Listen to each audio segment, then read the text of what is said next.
So this is developed by Goldwasser and Mikhail.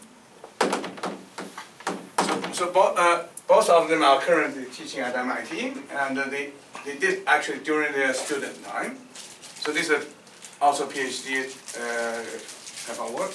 And the Von Turing Award, I think, 3 years ago. So the Von Turing Award for this.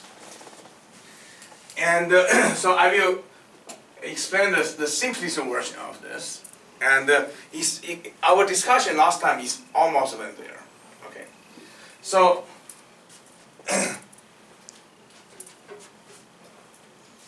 so remember that we have been playing with a lot of n equal to pq. And last time I said that if you look at the dp star, it's a cyclic. It's a cyclic group, right? Which means that it can be written either as 1 to p minus 1 or equal to, for some generator, t0 to g and p minus 2. Right? So either you can write this, or the exists g, you can just produce this entire group. So then I mentioned that from this, we knew that half of the numbers is a perfect square, and the other half is not. Right? So which half is perfect square? When you have this notation, it's trivial, because all the one with even exponent are perfect squares. Naturally, because anything even exponent is perfect square. And the other half is not. And one can prove if any of the other one is perfect square, then that number is not generated. Okay. So this I mentioned give us this beautiful encoding of so-called digital 0, 1. So I can say perfect square as 0 and the non-perfect square as 1. So that gives me the encoding. So which means if I want to randomly choose a 0, 1, I just randomly choose a number here. I ask whether it's perfect square or not, right? So we also knew a simple test of perfect square by Euler. Right? Remember the Euler's test of perfect square to say if you just reach enough powers properly, then you will get either 1 or negative 1. And that is the correct indicators of the perfect square. So which means in this domain, not only you have encoding 0 and 1, you have also 0, 1 that you can verify. Right? Because you can, in polynomial time, you can verify whether this is encoding of 0 and 1. Okay. So then move forward. So once we have the modulo of 2 primes, so then the domain become a little bit more interesting. That is, all the numbers in the n star, because of Chinese remainder theorem, are essentially classified into 2 classes. One class is a perfect square, what we call quadratic residue. Right. So those are the numbers of form n square mod n. Okay. So this is a perfect square, and there's another batch of number. It's like the pseudo-perfect square, which means they are the negative m square mod n. Okay, they are the negation of this, which means that neither of them are perfect square. And then you have this mixture type, right? So it's QR of a P, not QR of Q, and here you have not QR of P. So let me do the other way. QR of not Q. Right. So here you have not QR of P, not QR of Q. Okay. So let me write better. Not QR of P, not QR of Q. So these are the four-way partition. This is related with Rubin's scheme, right? Every number has 4 roots. Every every number has 4 roots. So particularly, which number has 4 roots? 1. 1 has 4 roots, right? 1 has 1 and negative 1. 1 is perfect square, clearly. 1 and negative 1. And then actually has the other 2 non-trivial roots. Right? 1 has 4 roots. Okay? 1 has 4 roots. Very good. So, so last time I mentioned that the email I sent out on computation of Jacobi symbol has one application, even though we will never need to see it again. Okay, it has one application. It says in polynomial time, if you are given a number from this diagonal or from this diagonal, in polynomial time, I can tell. Right, because there's a Jacobi symbol of, say, z of n. So if the Jacobi symbol equal to 1, it means it comes from the main diagonal. If Jacobi symbol is equal to negative 1, it means it comes from this off diagonal. Right? So this means that in polynomial time, that I can tell this type of number from this type of number. Okay? So for most of our study now, let's just ignore this type of number. Let's just ignore this type of number. How do we ignore them? We just do Jacobi test. If Jacobi test show up to be negative 1, we just said that's not a good number. Right? So we only focus upon the numbers on the diagonal. So which means we only focus upon Jacobi symbol. So let me just write down explicitly.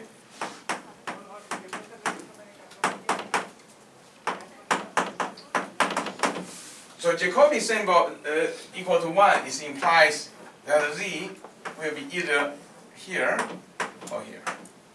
Okay? The Jacobi number equal to 1. Okay. And here is perfect square, and here is actually not perfect square. In fact, it's not perfect square against neither P or Q.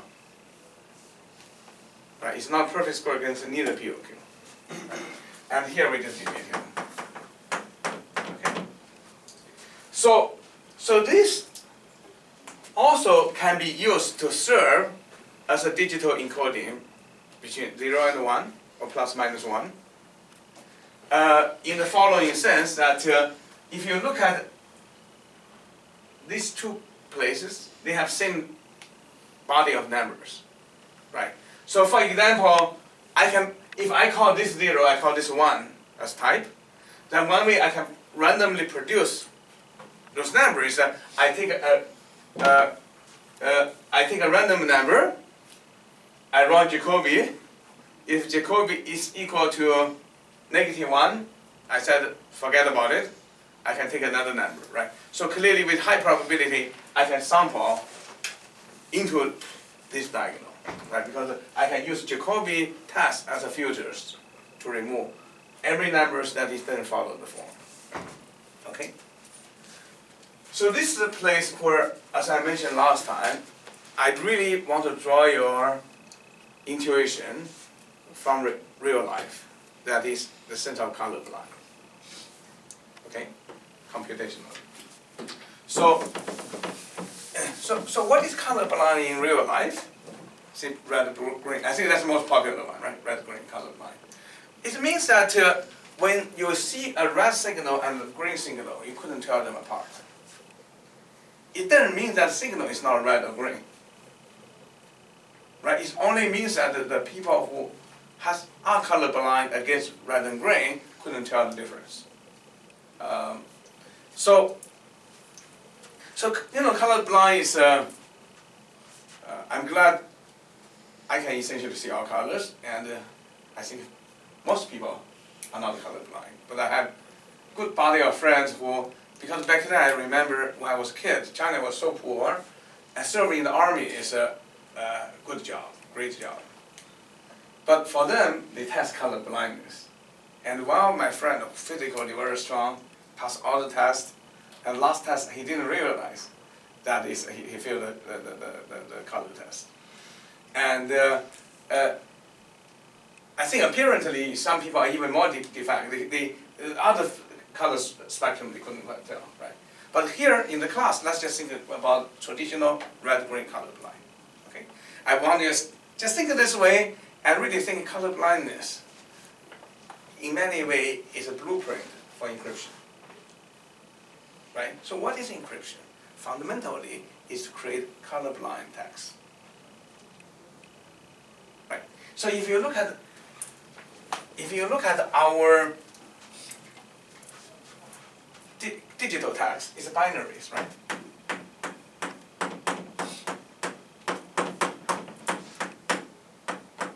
Right. So digital text, usually this is how we see, right? So that's why we are interested in binary encodings, right? The things that can represent 1 or things that represent 0, right? And usually we directly represent them. 1 is 1, 0 is 0, right? And crypto really opened people's mind and to say, you know, there's many ways to express 1 and 0. For example, perfect square, right? And here too, the perfect square and the other batch of number who passed Jacobi test. Okay, so the probability encryption is totally built upon this colorblind phenomenon. It says that so what is public key? Public key is to create a color scheme of 2 colors, right? And the writers are trained. This pen is red, this pen is green. Okay? So whenever you want to encode red color, you use red pen, you use green pen. And I just put this 2 color schema there, right? So when you need to write the message that combines this red, green, red, green, red, green, and you should just use the pen. Whenever you think about red, you use red pen. When you never use the green, you use the green pen. Right? And we want to create this encryption scheme of 2 colors. That there's instruction of painting red, instruction of painting green. Then including the people who paint and the rest of the universe, other than the person who made this pen, it will be colorblind. So which means when you write it down to the universe, it's just a single colored piece of paper. It's just single part. You know, you can see this paper, it has a color, red, green, but the whole world is colorblind. Who is not colorblind? The person who created this code. Right? So basically, in a deep down, public key encryption is a digital colors. A digital colors that everyone else is colorblind except the person who created it. Right? So if you can create such digital encoding, then you can encrypt perfectly. Right? You just on your web page, you just say this is my red pen and this is my green pen, and if you want to write zeros using this one, make a mark. If you want to write 1 using this, make a mark. And then you just send the rest to me. Right? So when everyone makes a mark on their paper, they said, this looks totally the same. But they said, hey, he asked me to write this way, I'm just writing this way. Right? So then you type your message this way, and then this message can be sent. Then clearly, just by definition, nobody can read it, provided such a thing exists. Right? Sometimes it's too good to be true, right? If you promise everything, then it may not be there anymore. But the first example, concrete example of what we call probability encryption came exactly this way. Okay, so this is the Goldwasser-Mikali scheme. Okay, so when they were students, that was 79 to 84-ish, and the following problem is widely open. People attack for a while, and that problem is still open today. Nobody knows how to solve polynomial time in polynomial time. It's the following: if I randomly choose P, large P, and randomly choose Q. For a moment, you can even think as a Bloom number, but it's really not nearly as important as the Riemann scheme. You can see where probably they actually draw some intuition from the Riemann scheme. And so for random P and Q, so far we don't have, then if you take a random number from here, so far we don't have polynomial time algorithm that I can predict whether this number is a perfect square or not perfect square with probability better than half plus any 1 over polynomial. So far such an algorithm doesn't exist. Okay, the following problem is totally widely open. It's assumed to be possibly hard, unless you use quantum computers. That I give you a large random P, a large random Q, I multiply, make N. I choose a random number whose Jacobi symbol equal to 1. I will ask you to output, is this number perfect square or this number not perfect square, right? If my original number is perfect square, you set perfect square, you score. If my original number is not perfect square, you set not perfect square, you score. Otherwise, you fail. Right? So you're literally guessing the features of this number. So far, there's no polynomial time algorithm can guess this with probability better than half plus a very negligible, 1 over polynomial fraction. And such algorithm is not known. Okay, so Gordon, Watson, and Micali at that time seized this conjecture. So this is called the quadratic residue conjecture. So quadratic residue conjecture means that for a large pair of random primes, you multiply them. Deciding here and here, you cannot quite break a polynomial gap in polynomial gap. So then they said, if you look, suppose this conjecture is true, then this perfect square against this non-perfect square provide the right ink for color blindness. Okay? So that's all. They said, so what is your encryption scheme? So then they said, this actually is a perfect code. And if you want to define perfectness of encryption scheme, it's reduced to exactly statement of you couldn't tell quadratic residue whether it's perfect or not, perfect square or not, with better probability than 1 over polynomial if I randomly choose those two numbers. Right? He said, then this is a code. So let me write down the Goldwater-Micali code.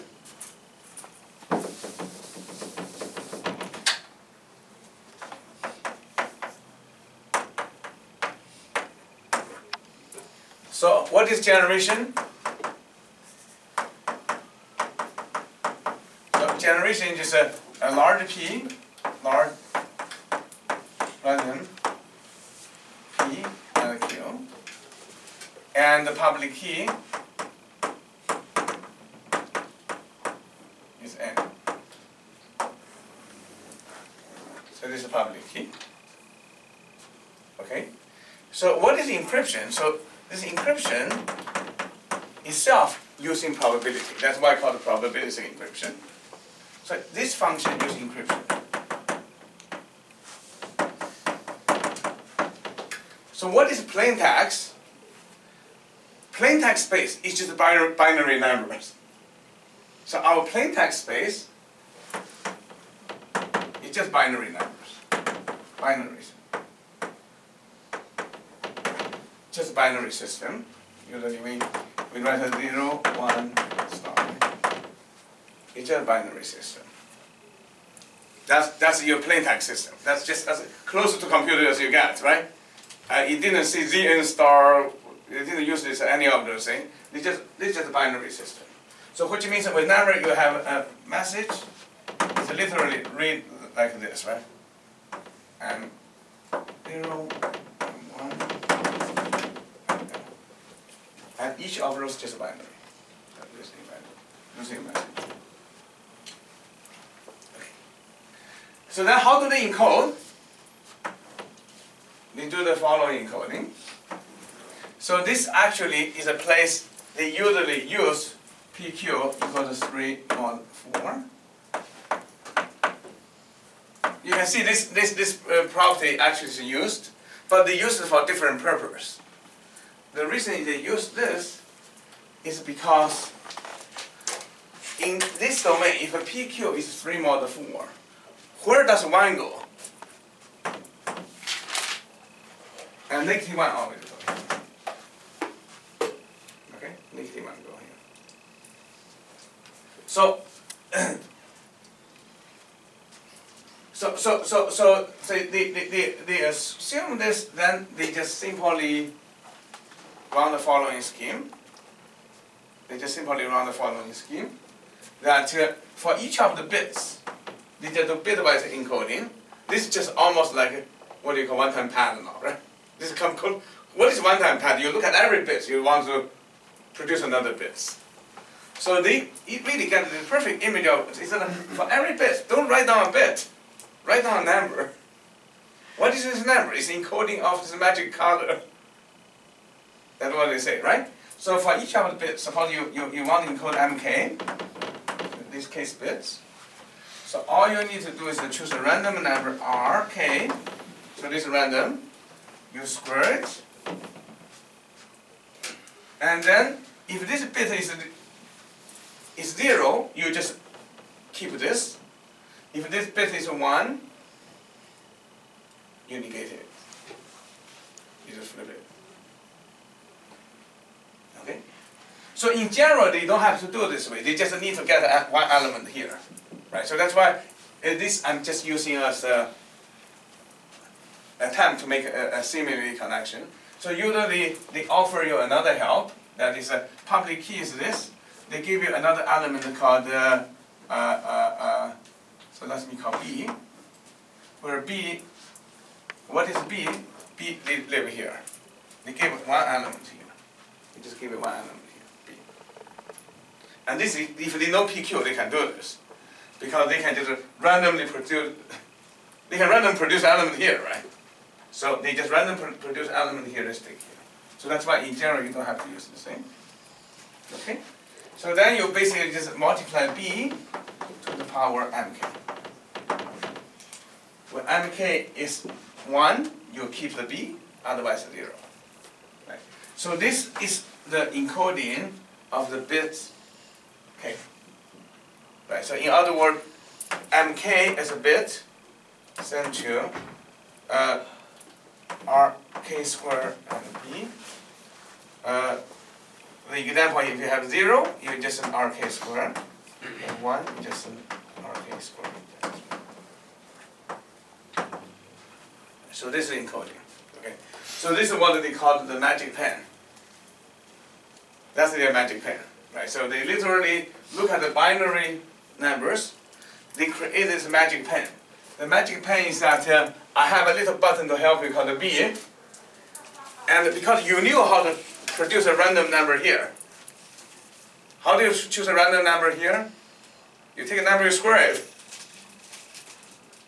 Right? You take a random number, you square it. So which means you can randomly choose choose one of the red color. So they create not just red and green. They create an infinite amount red and infinite green, or larger number of red and larger number of green. They can randomly sample it. So essentially, their statement is that it's hard to tell random red from random green. Okay, so that's why for their encoding, all they do is that they have a lot of different type of red, a lot of different type of green. The word of colorblind of red and green. But the entire red spectrum, they couldn't tell from the entire green spectrum. They just look all the same thing, right? So that's why then they began to write a message with these magic markers. Okay, bit by bit, bit by bit. You know, when you have zeros, flip a choose a random number, square it. When you have 1, choose a random number, square it and multiply B. and then you just keep on writing that. So clearly you need randomness in this encryption scheme, and that basically gives you the ciphertext. That subscript on the over there, m equals, and then the parentheses, is that ml? Pardon me? The subscript? Oh, I just learned off message. Okay. Yeah, I mean, I just, you know, when you write the binary number now, because this is so convenient, just binary number, you say how long the message you want to write, you decide. You just have your ASCII code as long as you do, then they just go in and they just mess up every bit into this number, and then clearly it has efficiency, you can see, right? Because every number become a 2 n-bit number, right? It does increase. That's why encryption has some penalties. Okay? And the B, how is that selected? B is just a random number in here. Okay. So in other words, one way they do it, so if you have mod 3 and mod 4, one way you can do it is just you choose a random number, you square, you type -1. If it happens to have this property, because -1 is an element here, you just multiply that number. Otherwise, they can, because they knew P and Q, and with P and Q, they can easily produce a random perfect square, not perfect square. Those are trivial once you have P and Q. Now, because you can use your Euler's formula to do your test. You choose a random number, run Euler's formula. If it's perfect square, you abandon. If it's not perfect square, you keep. If you pass both PQ tests, you're done. Agreed, right? So it's a 25% chance you can pass the test. Right. So that's the entire. And in my mind, this complexity, you know, efficiently put a little bit aside. This is, in my mind, the most beautiful and perfect coding scheme. I have a very simple question. So, why this one is different for RSA or better or worse or whatever? Why is it okay? This is exactly where I want to come back. That's why it's, so if you really think about RSA, so what is a perfect public key scheme? It doesn't exist, but let's attempt to do a perfect public key scheme. So remember that when we try to defend all kinds of attacks, including chosen ciphertext attacks, right? Because in public key you can encode whatever you want to encode. So you can do machine learning, and today deep learning, whatever. You can produce gazillions amount of samples of an encryption scheme, right? You can run. I bet you if you run deep learning code at the industrial level, it will not break this thing, okay? Because in part because if you look at what is the ultimate definition of security, is the following: that I announce my public key encryption scheme, right? I go to an adversary, the most gifted attacker. I said, can you create 2 messages? Okay, you choose 2 messages, right? So then remember we do this Turing test. We do this wine test, right? He made it 2 messages. Then he will do this wine test, namely he will take a flip random coin, decide which one to encode, right? Then we have to right? So no, he gave me, I choose a random one, I encode. Then I will ask him to say, which of the 2 you said? Right? Because you choose the 2 message, right? So in the traditional RSA, he can choose any 2 messages, and he will pass one test. Right? Because I randomly flip a coin, I encode message 1. He only had 2 messages. He just encoded himself, message 1 and message 2. Then he will say, okay, you coded my first one, second one, big deal. So which means RSA will never pass this test, right? So which means RSA needs some randomness in it, right? So this actually you can formalize to prove any deterministic public key encryption scheme is not secure to this level. You can't ask adversary to create 2 messages, and then you randomly encrypt the one, ask him to guess which one of the 2 messages I encoded. It must be randomness in my encoding, because otherwise, in public key, he can just get the plain text and just do text matching, right? So this is why RSA in this basic level immediately failed the test, right? Because this is in many ways, the information test. If you pass this test, there's no way people can break it, unless they break your assumption. There's no other way to break it, other than breaking your assumption. Okay? So if you look at this colorblind thing, so now we use this my magic marker, right? So I go to him again and say, can you create two messages, right? So he probably just create a message even to say 0, 0, 0, 0, 0. The other one is 1, 1, 1, 1, 1. Right? You think that's clearly looks very different. Because for one, I have to keep on throwing in perfect square, for the other one I don't. Right? And so basically, but when we gave him this the magic ink, you can see it really depends upon whether you can tell this from here. If he couldn't tell, it doesn't matter what bit he put in there. Because even though he put the common bit as 1, I actually showed the two random representation of it. Since he couldn't tell whether two colors from here or two colors from here, he couldn't tell whether two colors are red or two colors are green. It's one thing he needs to do, right? He needs to know at least whether it's two colors the same. And that actually you can mathematically prove back, just build upon this quadratic rescue assumption. That is you take a random number, it's almost like coins. You couldn't get better than one polynomial fraction. Right? So that's why this is just as a schema and the implementation provide a perfect definition of what is perfect security computational based public key scheme. It still means that you can offer the security guarantee. If we write down, so that's why as time goes on, I don't want to use the books, this formula test now, right? Because I want to really draw into your intuitive reaction to this. It literally is that I publish my encryption scheme. The attacker came up with two messages, any two messages a priori. And then they gave me, and I will do an encoding of one of them, and I will challenge the attacker, can you get it, which one I encode? With probability in the polynomial time, in the polynomial gap. Right, plus minus, half plus minus. You have to achieve that accuracy test. And if you can't, then that bit is secure. You don't even need to worry about which bit is broken. Remember, I started with RSA, I said the last bit looked pretty good because we at least proof is as good as the code itself. Right? But certain bits actually they are able to show is alliance. They are able to extract out certain information. Right? So this is why I think the Goldwasser mechanics work. I think to a large degree probably is most what I call conceptual, right?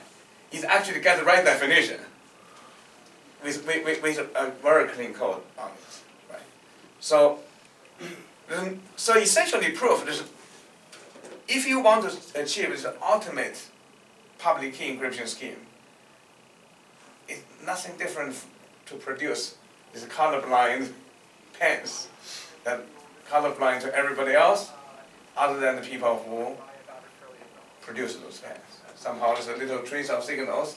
You go in there, suddenly it all become nicely patterned, and other people write, they just like write on this, right in the air. So this is information at its sort of best level. Okay. So this in many ways I think is really one of the, in terms of a schema and definition, really the highlight of public key. That is such a thing with a reasonable assumption actually can cleanly exist, and they really pocket assets.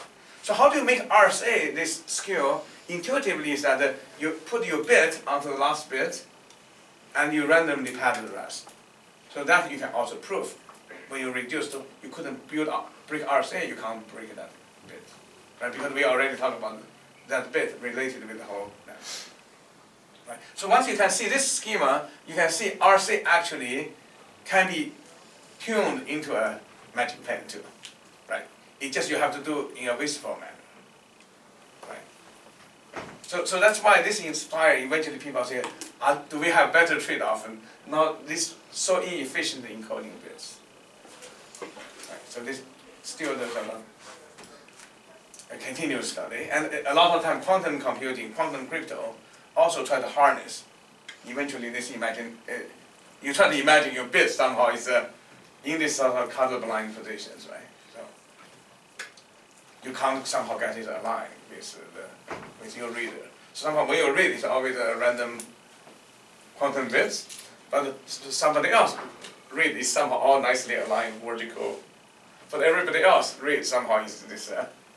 You see what I mean, right? So this gave a lot of fallback, just like Shamir's zero knowledge proof protocol. The Shamir's secret sharing gave a lot of fallback to this ideal protocol, just like one-time path is actually motivation of this, right?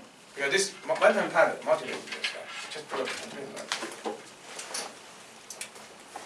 Thank you. So I just in a hurry send you several assignments. Hopefully I give you enough time to do it. Yeah.